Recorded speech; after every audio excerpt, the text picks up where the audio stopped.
The space station Concordia floated in the darkness between three star systems. It was a place where no species held power, a neutral ground. Tonight, it was full of aliens from across the galaxy, all gathered for the most important diplomatic summit in 100 years. Daniel Porter stood near the back of the Great Hall, his eyes moving slowly across the crowd. He was a security contractor, hired to protect Earth's small diplomatic team. It was not a glamorous job. Most of the time, he just stood and watched while politicians talked. But Daniel was good at watching. He noticed things that others missed. The hall was beautiful in a strange way. The walls curved like the inside of a shell, and soft light came from everywhere and nowhere at once. Aliens of dozens of species filled the space. Some were tall and thin, others short and wide. Some had scales, others had feathers, and a few had skin that seemed to shift colors as they moved. Humans were new to all of this. Earth had only made contact with the galactic community 5 years ago. To most of these ancient species, humans were curiosities at best, primitives from a harsh, dangerous world. They called Earth a death world, a planet so hostile that it was a miracle anything intelligent had survived there at all. Daniel did not mind being underestimated. He had learned long ago that people who underestimated you often made mistakes. He watched the crowd and sipped water from a glass. The Earth delegation was doing fine. Ambassador Collins was speaking with a group of tall, blue-skinned aliens, smiling and nodding at the right moments. She did not need Daniel hovering over her shoulder. So Daniel watched everyone else instead. That was when he saw her. She stood near the center of the room, surrounded by guards in silver armor. Princess Volith of the Silvari Empire. Daniel had read her file before the summit. The Silvari were one of the oldest and most powerful species in the galaxy. They looked almost human, but taller, thinner, with skin like pale silver and eyes that glowed faintly gold. They moved with a grace that made everyone else look clumsy. Princess Valith was young by Silvari standards, but she carried herself with quiet confidence. She was here to represent her mother, the Empress, in the trade negotiations. It was her first major diplomatic mission. Daniel's eyes moved past her, scanning the crowd out of habit. Most of the aliens near her were nobles and diplomats, easy to read. But one figure caught his attention, a service worker, one of the station staff, carrying a tray of drinks. Nothing unusual about that, but something was wrong. Daniel could feel it in his gut, that old instinct that had saved his life more than once. The worker was not watching where he was going. His eyes were fixed on the princess. His movements were too smooth, too purposeful. He was not serving drinks. He was getting closer. Daniel set down his glass and started walking. He moved through the crowd without rushing, slipping between groups of aliens who barely noticed him. His heart was beating faster now, but his breathing stayed calm. He had done this before. Not here, not with aliens, but the feeling was the same. Something bad was about to happen. The service worker reached into his jacket. Daniel saw the weapon before anyone else did. A small plasma pistol, designed to look like a serving tool. The worker raised it toward the princess. Her guards had not noticed yet. They were looking outward, watching for threats from the crowd, not from the staff. Daniel did not think. He just moved. He crossed the last few meters in a heartbeat, pushing past a startled alien diplomat. The worker's finger tightened on the trigger. Daniel threw himself forward, putting his body between the weapon and the princess. The plasma bolt hit him in the chest. Pain exploded through his body, white-hot and absolute. He felt himself falling, felt the cold floor against his back. Screams erupted around him. He heard shouting, the sound of weapons being drawn, guards finally reacting to the threat, but Daniel could not move. He could only lie there, staring up at the curved ceiling, feeling the warmth spreading across his chest. Blood, he realized dimly. His blood. A face appeared above him. golden eyes wide with shock. The princess. She was saying something, but he could not hear the words. Everything was fading, the sounds growing distant, the light growing dim. He had been shot before, years ago, during his time in the military. He knew what dying felt like. This was worse. The plasma had burned through muscle and bone. He could feel his body shutting down, one system at a time. But the princess was alive. He could see that much. She was unharmed. That was enough. Daniel closed his eyes. The pain was fading now, replaced by a strange coldness that spread from his chest to his limbs. He thought about home, about Earth, about the small apartment he had left behind, the few friends who might miss him. He thought about how strange it was to die so far from everything he knew, on a space station full of aliens who had never even learned his name. Around him, chaos continued. Guards surrounded the fallen assassin. Diplomats screamed and ran for the exits.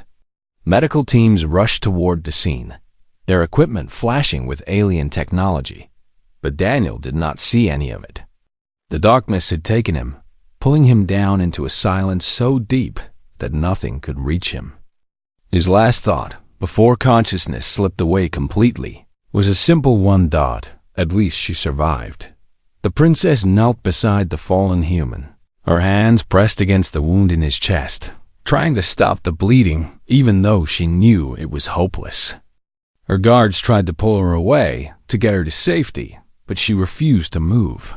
She did not know this human. She did not even know his name. But he had saved her life without hesitation, throwing himself into the path of death for a stranger from a species his people had barely met. The Silvari medics arrived and pushed her aside. They worked quickly, their instruments humming with energy, fighting to keep the human alive long enough to reach a proper medical facility. Valith watched them work, her golden eyes never leaving the human's pale face. He was young, she realized. Young and ordinary looking, nothing special about him at all. Just another primitive from that harsh little world called Earth. And yet he had done something that none of her own guards had done. He had seen the danger before anyone else. He had acted without thought for himself. She did not understand it. But she knew, with absolute certainty, that she would not let this human die. Not if there was any power in the galaxy that could save him. The medics lifted him onto a stretcher and rushed toward the medical bay. Valith followed, ignoring the protests of her guards, ignoring the chaos still swirling through the great hall. She had a debt to pay now, and the Silvari always paid their debts. Daniel opened his eyes to soft golden light. For a long moment, he did not move. He did not know where he was. The last thing he remembered was pain, terrible pain, and then darkness. He had been certain he was dying. He had been ready for it. But he was not dead. He was lying in a bed, surrounded by walls that curved like the inside of a flower. The light came from somewhere above, warm and gentle. Strange machines stood nearby, their surfaces smooth and organic, nothing like the hard metal equipment he knew from Earth. He tried to sit up, and his body protested. Pain flared in his chest, sharp but bearable. He looked down and saw bandages wrapped around his torso, made from some material that shimmered faintly in the light. The door opened, and a tall figure stepped inside. A Silvari, dressed in flowing white robes. A doctor, Daniel guessed, from the calm way she moved toward him. "You are awake," she said. Her voice was soft, musical. "We did not expect you to wake for several more days." Daniel's throat was dry. "Where am I?" "You are on Silverus Prime, the homeworld of our empire." The doctor checked one of the machines beside his bed. "You have been unconscious for 23 days. 23 days. Daniel let that sink in. Almost a month of his life, gone in what felt like the blink of an eye. "The princess," he said. "Is she safe?" The doctor looked at him with something like surprise. "Yes. Princess Valith is unharmed. thanks to your actions." She paused. "You saved their life." The plasma bolt would have killed her instantly. Daniel nodded slowly. "That was good. That was all that mattered. How am I alive?" he asked. "That shot should have killed me." The doctor's expression grew thoughtful. "It nearly did. By all medical knowledge, you should have died before we could reach you. But your body fought the damage in ways we did not expect." She touched one of the machines, and a display appeared in the air, showing images of organs and tissue. "Human biology is remarkable. Your cells began repairing themselves faster than our models predicted. Your immune system adapted to our treatments instead of rejecting them." Daniel did not fully understand, but he got the basic idea. His body had refused to give up, even when all logic said it should. "We have studied humans before," the doctor continued, "but always from a distance. We knew your species evolved on a harsh world. We did not realize how much that shaped your physiology." She looked at him with new respect. "You are stronger than we believed." The door opened again, and this time Daniel recognized the figure who entered. Princess Velith. She wore a simple silver gown, and her golden eyes were fixed on his face. The doctor bowed and left the room, closing the door behind her. Velith stood at the foot of his bed for a moment, studying him. Then she moved closer and sat in a chair beside him. "Daniel Porter," she said, "I have learned your name since we last met. Your Highness." Daniel tried to sit up straighter, wincing at the pain in his chest. "Please, do not strain yourself." She raised a hand. "You have done enough. More than enough." She was quiet for a moment, her expression difficult to read. Daniel waited. "I have been told about human customs," she said finally, "about your concepts of duty and honor. But I did not truly understand them until I saw what you did." Her eyes met his. "You did not know me. You had no reason to protect me. And yet you threw yourself in front of a weapon that would have killed any of my own guards." Daniel shrugged, then regretted it as pain shot through his shoulder. "It was my job." "No." Velith shook her head. "Your job was to protect your own people. The Earth delegation. I was not your responsibility." She leaned forward. "So why did you do it?" Daniel thought about the question. He had asked himself the same thing in those brief seconds of consciousness before the darkness took him. "I saw the threat," he said simply. "I could stop it, so I did." Velith stared at him for a long moment. Then, slowly she smiled. It was a small smile, almost sad. "Among my people, such an act creates a bond," she said. "A life debt. It is one of the oldest laws of the Sylvari. When someone saves your life at the risk of their own, you are bound to them until the debt is repaid." Daniel frowned. "I don't need any repayment. I was just doing what anyone would do." "That is precisely the point." Velith stood up and moved to the window, looking out at something Daniel could not see. "Among most species, self-preservation is the highest instinct. Individuals protect themselves first, always. What you did defies that instinct. It defies logic." She turned back to face him. "My mother, the Empress, wishes to meet you. When you are strong enough, you will be presented to the court." Daniel felt a cold knot form in his stomach. The court? The noble houses of the Sylvari Empire. They will want to see the human who saved the princess. Velith's expression grew serious. "I must warn you. Not all of them will be welcoming. Many of my people still view humans as primitives. Dangerous animals from a dangerous world. I've been called worse." Velith smiled again, and this time there was warmth in it. "I suspect you have." She moved toward the door, then paused and looked back at him. "The assassin has been captured and interrogated. He was not working alone. There is a conspiracy against my family, against the Empire itself. Someone wants me dead." Daniel met her eyes. "Then we need to find out who." Velith nodded slowly. "Yes, we do." She opened the door. "Rest now, Daniel Porter. You will need your strength for what comes next." She left, and Daniel lay back against the pillows, staring up at the curved ceiling. He had come to the diplomatic summit as a simple security contractor. A nobody. A human in a galaxy that barely noticed humans existed.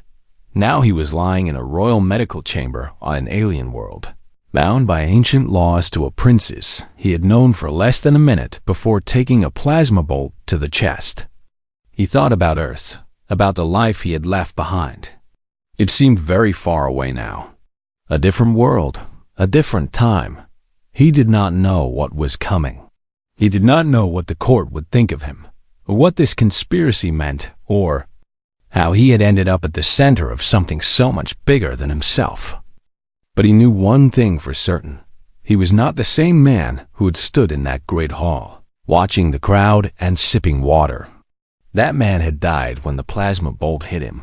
Whoever he was now, he would have to figure it out as he went. Daniel closed his eyes and let sleep take him once more. He would need all the rest he could get.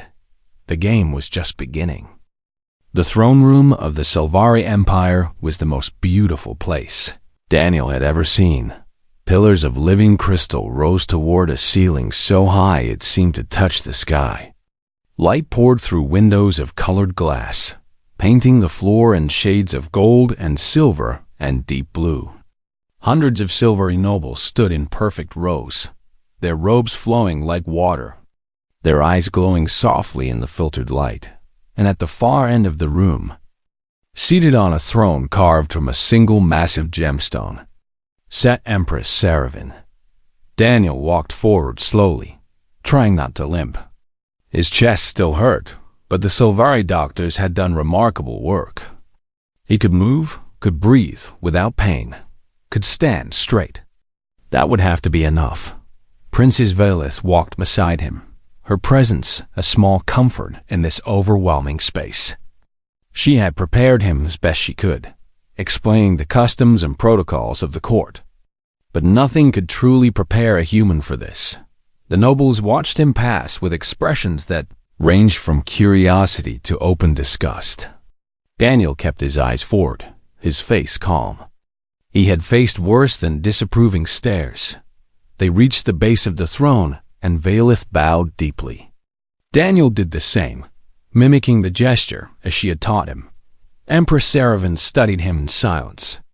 She was older than her daughter, her silver skin marked with faint lines of age, but her golden eyes held a sharpness that made Daniel feel like she was reading his thoughts. "Daniel Porter of Earth," she said. Her voice filled the chamber without effort. "You stand before the court of the Silvari Empire. 3 weeks ago, you saved the life of my daughter, the heir to my throne.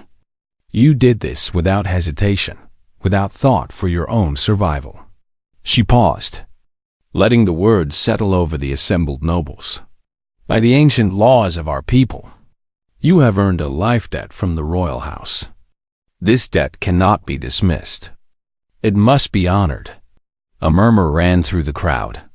Daniel could feel the weight of hundreds of eyes pressing against him. "Before I declare how this debt shall be honored," the Empress continued, "I will hear from those who wish to speak." Silence. Then, from somewhere at Daniel's left, a voice rang out. "If I may, Your Majesty." A tall Silvari male stepped forward from the crowd. He was older than most, his silver skin touched with hints of pale gold, his robes more elaborate than the others. His expression was polite, but his eyes were cold. "Lord Thesson," the Empress said, "you may speak." Lord Thesson bowed gracefully, then turned to face Daniel. He looked at him the way someone might look at an insect that had crawled onto the dinner table. "I mean no disrespect to the human," he began, his voice smooth and measured. His actions were brave in their own primitive way. But we must ask ourselves a question. Did he truly act from honor? Or did he simply react from instinct? He began to pace slowly, addressing the crowd as much as the throne. Humans are deathworlders.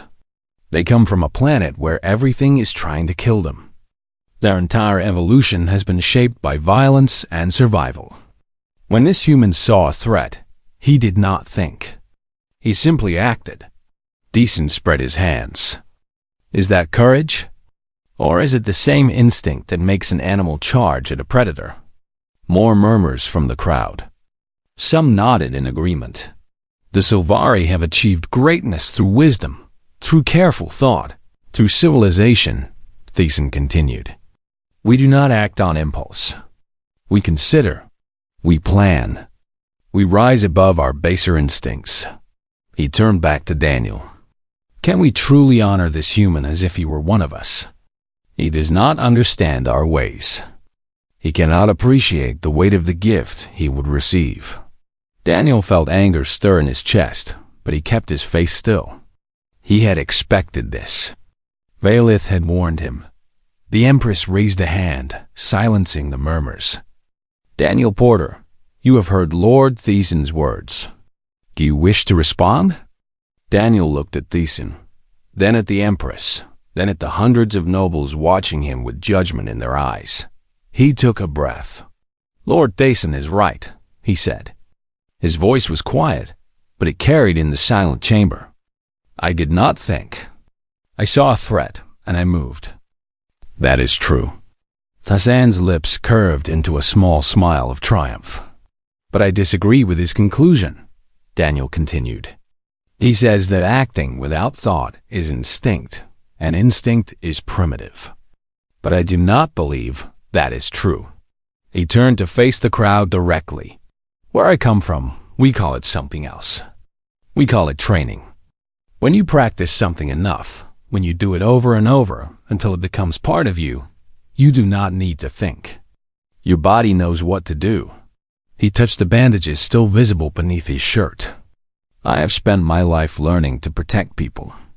It is not instinct. It is choice. A choice made so many times that it became part of who I am. The chamber was silent. I did not know the princess, Daniel said. That is true, but I did not need to know her. She was in danger. I could help. That was enough. He met Lord Thiessen's eyes. Maybe that seems primitive to you. Maybe it seems like something an animal would do. But on my world, we call it duty. And we consider it one of the highest forms of honor a person can have. Lord Thiessen's smile had faded. His cold eyes studied Daniel with new intensity. The Empress rose from her throne, and the entire chamber held its breath. Daniel Porter, she said, you have spoken well. Your words show a wisdom that some in this chamber would not expect from a human. Her eyes moved briefly to Thiessen, then back to Daniel. The life debt stands, and I have decided how it shall be honored. She descended the steps of her throne, moving toward Daniel until she stood directly before him. From this day forward, you shall hold the title of Royal Guardian. You will serve as protector to my daughter with all the rights and privileges the title carries. You will have access to the palace, to the court, and to whatever resources you need to keep her safe. Gasps echoed through the chamber. Even Valith looked surprised. There is a conspiracy against my house, the Empress continued, her voice hardening. Someone tried to kill my daughter, and they will try again. You saw the threat when no one else did. You acted when others could not. Her golden eyes held Daniel's. I am trusting you to do so again. Daniel bowed his head. I am honored, Your Majesty. The Empress nodded and returned to her throne. Let it be known throughout the Empire. The human Daniel Porter is now Royal Guardian. He acts with my authority. Any who harm him or obstruct his duties answer to me. The ceremony continued, but Daniel barely heard the rest. He was too aware of Lord Thiessen's cold gaze following him, too aware of the whispers spreading through the crowd. He had been given a great honor, but he had also made an enemy dot as the court dispersed. Valith moved to his side. You handled that well, she said quietly. Better than I expected. Daniel watched Lord Thiessen disappear into the crowd. He is not finished. No, Valith agreed. He is not. She looked at Daniel with those golden eyes. But neither are we. The palace library was quiet at this hour. Most of the court was attending a festival in the gardens below, their laughter and music drifting up through the open windows. But Daniel and Valeth had no time for celebrations. They sat at a table covered with documents and data tablets, the soft glow of holographic displays floating in the air around them. For 3 weeks, they had been hunting, searching for answers, following every thread they could find. Daniel rubbed his eyes. He had not slept more than a few hours at a time since becoming Royal Guardian. Every time he closed his eyes, he saw the assassin raising his weapon. He saw the plasma bolt coming toward the princess. "There," Valeth said, pointing at one of the displays. "Look at this." Daniel leaned forward. It was a financial record, showing payments from an anonymous account to several shell companies across the galaxy. These payments started 6 months before the assassination attempt, Valeth explained. They were used to bribe station workers, buy weapons, and create false identities for the assassin. Daniel traced the flow of money with his finger. "Can we track the source?" I tried. The trail disappears into the Kathrani banking system. Valeth's expression darkened. The Kathrani Dominion. They have wanted war with us for centuries. Daniel nodded slowly. He had read about the Kathrani, a militaristic empire on the other side of the galaxy, always looking to expand. A war between them and the Silvari would devastate both sides. "But why target you specifically?" he asked. "Killing you would cause chaos, but it would not start a war." Valeth was silent for a moment. Unless they planned to blame it on someone else. Daniel understood immediately. Humans. Think about it. A human security contractor at a diplomatic summit. My guard's too slow to act, but a human fast enough to take the shot. Valeth shook her head. "If you had not intercepted the blast, if I had died, the evidence would have pointed at humanity. A rogue human killing an alien princess. My people would have demanded revenge, and the Silvari would have gone to war against Earth," Daniel finished, "leaving the Dominion free to attack while you were distracted." It was elegant in a terrible way. One death that would set 3 powers against each other. "But the plan failed," Daniel said. "I survived. The assassin was captured. Why would the Kathrani keep trying?" Valeth looked at him with troubled eyes. "Because someone inside our court is helping them.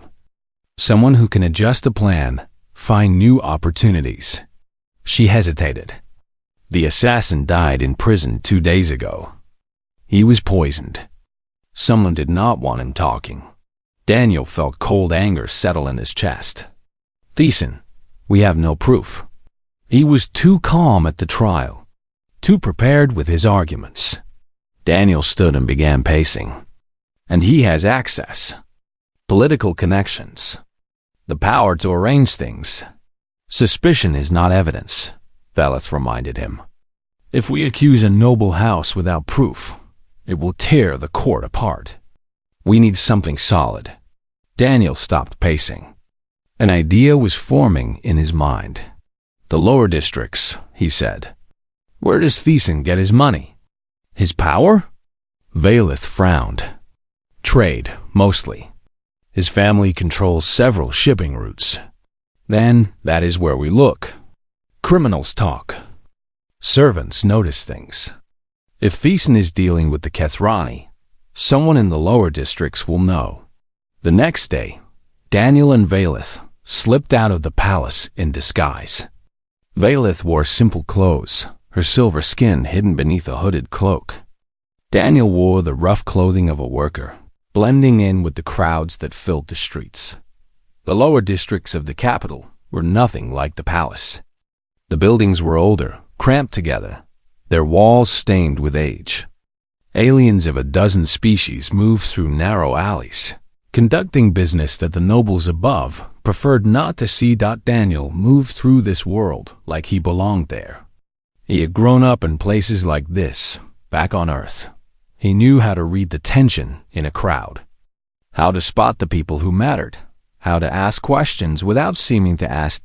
They spent hours talking to merchants, workers, anyone who might have heard something. Slowly, a picture began to emerge. Lord Thiessen had been meeting with off-world contacts, Kethrani contacts. Payments had been flowing in, hidden behind layers of false companies and fake names. By evening, they had a lead. A warehouse on the edge of the district, used by Thiessen's trading company, but never inspected by official channels. "We should bring guards," Bella said as they approached the building. "Guards would attract attention. If there is evidence inside, we need to see it before anyone can destroy it." They entered the warehouse through a side door, moving quietly through the darkness. Crates filled the space, stacked in tall rows. Most contained ordinary goods, but Daniel could feel something wrong. The air itself seemed tense. They found what they were looking for in a hidden room at the back. Documents, weapons, communication devices linked to Kethrani frequencies. Everything they needed to prove the conspiracy. "This is it," Velith breathed. "This is enough to..." A sound behind them. Daniel spun, but he was too slow. Figures emerged from the shadows, 6 of them, dressed in black and carrying weapons. "The princess," one of them said, "and her pet human. Our employer will be pleased." Daniel moved without thinking. He grabbed the nearest attacker, using the alien's own momentum to throw him into 2 others. Velith drew a small blade from her cloak, defending herself with surprising skill, but they were outnumbered. The attackers were trained killers, and there were too many of them. Daniel took a hit to his ribs, felt the crack of bone. He ignored the pain and kept fighting. He broke one attacker's arm, slammed another's head into a crate. But for everyone he dropped, another took their place. A blade cut across his shoulder. He felt blood running down his arm. One of the attackers grabbed Velith, pinning her against the wall. Something cold and dark woke up inside Daniel. Something from his past, from the wars he had fought on Earth, from the training that had made him a weapon. He stopped thinking. He stopped feeling. He became something pure and terrible. The next 30 seconds were a blur of violence. When it was over, Daniel stood in the center of the room, surrounded by fallen bodies. His hands were shaking. Blood dripped from his wounds onto the floor. Velith stared at him with wide eyes. She had seen Silvari warriors fight. She had seen guards and soldiers in action. She had never seen anything like this. "Daniel," she whispered. He looked at her, and for a moment his eyes were empty. Then, slowly, the warmth returned. The human came back. "I am sorry," he said quietly. "I did not want you to see that." Velith stepped over the fallen attackers and moved to his side. She took his wounded hand in hers, ignoring the blood. "Do not apologize," she said. "You saved my life, again." Her golden eyes met his. "I am beginning to understand what it means to be from a death world." Daniel said nothing. But for the first time since this all began, he did not feel alone. They gathered the evidence and slipped back into the night. Tomorrow, they would present their findings to the Empress. Tonight, they had survived. And that was enough. The court assembled once more in the great throne room. But this time, the air was thick with tension. Word had spread through the palace like fire. Something was about to happen. Something that would change everything. Daniel stood before the throne, his wounds bandaged but still visible. Beside him, Princess Velith held a data tablet containing all the evidence they had gathered. Behind them, the noble houses watched in silence. Lord Thiessen stood among them, his face a mask of calm confidence. But Daniel had learned to read people, and he could see the fear hiding behind those cold eyes. Empress Saravin raised her hand, and the chamber fell absolutely silent. "We are gathered to hear grave accusations," she said. "Royal Guardian Daniel Porter, you may present your findings." Daniel stepped forward. He had never been comfortable with speeches, but he had practiced this one in his mind 100 times. 3 weeks ago, an attempt was made on Princess Violet's life, he began. The assassin was captured, but before he could reveal who sent him, he was killed in his cell, poisoned by someone with access to the palace dungeons. Murmurs rippled through the crowd. Hassan's expression did not change. Since then, I have been investigating the conspiracy behind the attack. I have traced payments from Kethrani accounts to shell companies here on Silverus Prime. I have found evidence of secret meetings between Kethrani agents and a member of this court. Daniel turned to face Thiessen directly. Lord Thiessen, you have been selling information to our enemies. You arranged the assassination attempt on the princess, intending to blame humanity and trigger a war that would benefit the Kethrani Dominion. The chamber erupted. Nobles shouted in shock and outrage. Guards moved to surround Thiessen, who stood perfectly still in the chaos. Lies, Thiessen said, his voice cutting through the noise.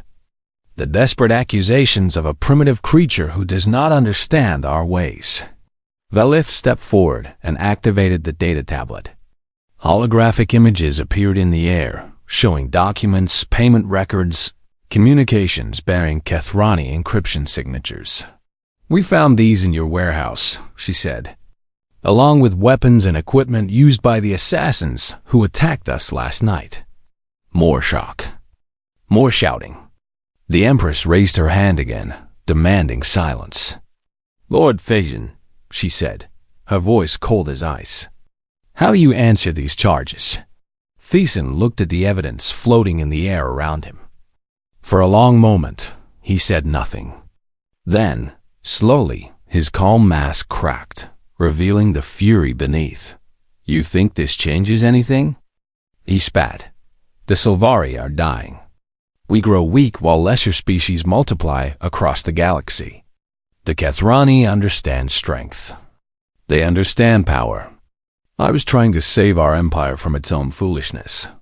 He pointed at Daniel. And you bring this creature before us as a hero. This thing from a world of violence and death.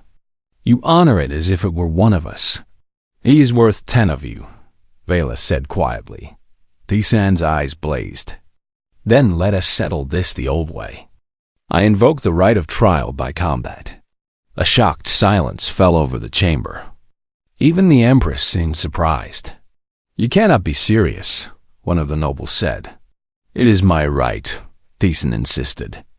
The ancient law. If I am challenged, I may demand combat to prove my innocence. Let the human face me, and let the gods decide who speaks the truth. Daniel understood immediately. Thiessen was gambling. He believed that no human could defeat a Sylvari noble in single combat. If Daniel refused, the evidence might be questioned. If Daniel accepted and lost, Thiessen would go free. I accept, Daniel said. Velith grabbed his arm. Daniel, no. Thiessen has trained in combat his entire life. He is faster, stronger. I know. Daniel looked at her, and she saw something in his eyes she had not seen before. Not fear, not anger. Something older. Something that had been forged in the fires of a death world. But this is the only way. The duel was held in the center of the throne room, the nobles forming a wide circle around the combatants. Traditional weapons were provided. Long curved blades used in Sylvari honor duels for thousands of years. That Daniel tested the weight of his blade.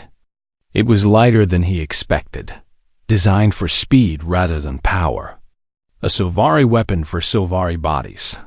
Thiessen moved into position across from him, his own blade held with perfect form. He smiled, the confidence returning to his face. I will make this quick, he said. It is almost a kindness. The Empress raised her hand. Begin. Thiessen attacked like lightning. His blade was a blur of silver, striking from angles Daniel could barely see. Human reflexes were too slow. Human muscles were too weak. Daniel fell back, blocking desperately, taking cuts to his arms and sides. The crowd watched in silence as the human was driven across the floor, bleeding from a dozen wounds. Thiessen pressed his advantage, his strikes coming faster and faster. "This is what you are," he hissed. "This is all you will ever be. A primitive creature pretending to stand among gods." Daniel stumbled, fell to one knee. Blood dripped from his chin onto the polished floor. Thiessen raised his blade for the killing blow, and Daniel moved, not with speed, not with skill, with something else entirely.